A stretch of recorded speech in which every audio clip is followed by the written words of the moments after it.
మేం గద్దె మీదకు వచ్చిన నాటి నుంచి పారిశ్రామికవేత్తలు ఎగబడి వస్తున్నారు. మేం అధికారంలో ఉంటే చాలు ఇబ్బడి ముబ్బడిగా పరిశ్రమలు స్థాపించడానికి ముందుకు వస్తున్నారు. రాష్ట్రాన్ని పారిశ్రామికవేత్తలకు స్వర్గధామంగా మార్చివేయబోతున్నాం.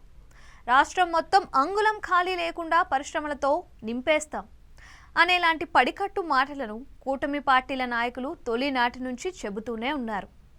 ఏదో ఒక పారిశ్రామికవేత్తతో భేటీ అయి రావడం, ఇదిగిదిగో వాళ్ళు వచ్చేస్తున్నారు అని టముకు వేయడం, రేపొస్తున్నారు ఎల్లుండి వస్తున్నారు అంటూ నాంచడం అలవాటుగా మారుతోంది. ఇప్పుడు మంత్రి నారా లోకేష్ మాటలను గమనిస్తే ప్రభుత్వం పెద్దలు చెబుతున్న పెట్టుబడుల మాటలన్నీ ఉత్తుత్తి నాటకాలేనా అనే అనుమానం ప్రజలకు కలుగుతోంది.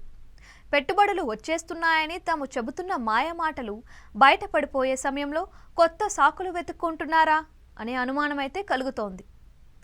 నారా లోకేష్ విశాఖపట్నంలో చెబుతున్న మాటలను బట్టి రాష్ట్రంలో పెట్టుబడులు పెట్టడానికి పారిశ్రామికవేత్తలను కలిస్తే వారు ఒక పట్టాన ఒప్పుకోవటం లేదు. జగన్ మళ్ళీ సీఎం కాలేరు అని హామీ ఇవ్వాలని అడుగుతున్నారంట. ఆ మేరకు బాండ్ పేపర్పై సంతకం కూడా చేయాలి అని అంటున్నారంట. గతంలో జగన్ సీఎం అయినప్పుడు లూలును వెనక్కు పంపేశారని, కియాను ఇబ్బంది పెట్టారని లోకేష్ అంటున్నారు.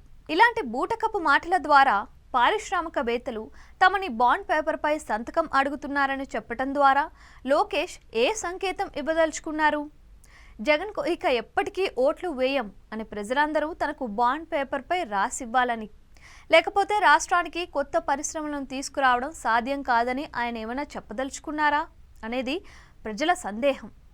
అయినా ప్రజాస్వామ్య వ్యవస్థలో ఒక పార్టీ ఎప్పటికీ అధికారంలోకి రాకుండా చూస్తాం అని మరో పార్టీ నాయకుడిని బాండ్ పేపర్పై భరోసా అడిగేటంతటి తెలివితేటలు గల పారిశ్రామికవేత్తలు ఎవరబ్బా అనే సందేహం కూడా ప్రజలకు కలుగుతోంది.